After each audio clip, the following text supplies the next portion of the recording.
everybody, welcome back. YouTube.com/Geek Aloud for another Let's Install. Today, Remnant 2 Standard Edition on to an Xbox Series X. Why, I hear you ask? Because it was recently added to Xbox Game Pass. If you yourself are a subscriber to Xbox Game Pass, you can also go hands-on with this title at no additional cost. And what I can tell you about Remnant 2 Standard Edition's install is it is 65.79 gigabytes for the full download of the Remnant 2 Standard Edition. The other thing I can tell you about Remnant 2 is we've discussed it at great length on the Gaming Enforcement Agency. It's our video games podcast here on Geek Aloud. Myself and Unky Dunky, 4 massive thumbs up from us. We absolutely love the game. We love the game, in fact, so much that here's a little clip of Unky Dunky helping me finish a boss. I failed it, I don't know, maybe 30 times on my own. Unky Dunky strolls on in and finishes him first time. Check this clip out.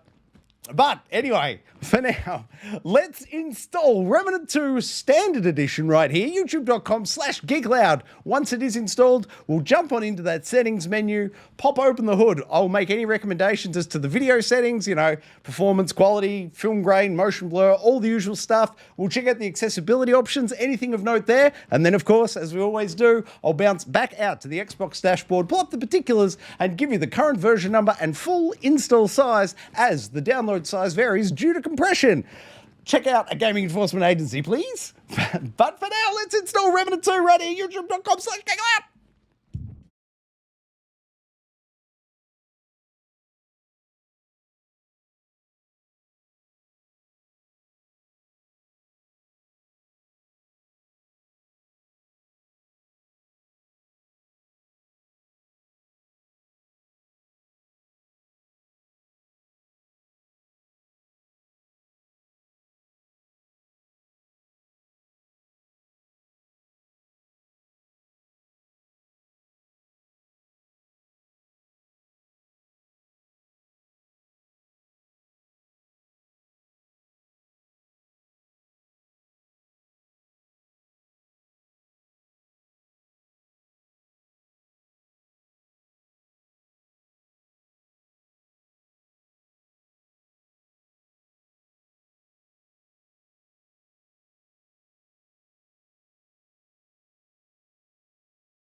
Installed right here, youtube.com/Geek Aloud with the misbehaving microphone. Remnant 2 Standard Edition, available via Xbox Game Pass to all those subscribers out there. You yourself could be checking it out at no extra charge. Let's find the settings menu, shall we? Oceania. Yes, thanks. You've nailed that one. B for back. I don't get it. Double tap back. Okay. I'm going to go ahead and leave all those as defaults for now. Now, I'm starting as Survivor because I know how challenging I personally find this game. Unky Dunky, I think, walked straight through the nightmare difficulty. So if you're quite dexterous, go right ahead, kick it up to the harder difficulty and challenge yourself. If, however, like me, the old man hands have become a bit of a problem, maybe, you know, your reflexes aren't as quick as they once were, I recommend going on the easiest difficulty. But what we really want to find, as soon as I work out it's the right trigger I need to pull, is find the options menu. Okay, what do we got here? Brightness. Go ahead and set it up for your environment. I've got 2 studio lights. Don't go by me. Oh, look at this. Motion blur is off by default. Great work. Now, balance. Set the console to different performance modes. Quality, 30 frames per second. No thanks. Balance to 60 frames per second. And performance is uncapped 25 frames a second. As my monitor does a maximum of 60 frames a second, I'm going to leave it right there at balance. However, if your monitor does 120 hertz, Unky Dunky, I'm looking at you, you can go ahead, flick it up to performance uncapped FPS, maybe get a silky smooth 120 frames a second. That would be excellent. I've hit the wrong button. All right, so that's it for the video settings. Audio settings, standard fare. The only recommendation, disable subtitles. I'll ask you this, why is subtitles in the audio section when it's a video setting? Anyway, gameplay, show damage, yes please, show health bars, allow auto equip, helmet, vibration, gamepad, aim snap, auto dismiss item prompts. Now, as I've played it already and these things frustrate me, I'm going to turn it on. However, if you haven't played before, leave that one on. It's pretty helpful when you're picking up, you know, just different rings and equipment, that sort of thing in the environment. It'll give you more details, but after a while you get sick of dismissing it. So if you've played it before, maybe on the PS5 like me, you can go ahead and turn that off. Oh, if you're looking for the PS5 install of Remnant 2, it's also available on the channel. Go digging for it. Disable tooltips. I'm going to leave that off for now because sometimes they come in handy. Toggle sprint, yes thanks. Toggle aim off. That'll do. Now, I don't invert my sticks, but if you do, that option's there available. Camera bob, I leave it on. I like it. If you're susceptible to motion sickness, you might want to disable that one. Sensitivities, I'm going to leave those all defaults. If you want to, go right ahead and change those. HUD, we'll leave that as is. Enable mini-map pitch off. I agree with leaving that off. It is an option, but their map is not the best.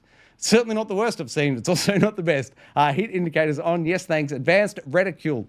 I'm going to leave that one off as well. Controls. The perfect controller map. I love it when they put the picture up and the button prompts off it. You guys nailed it. Well played.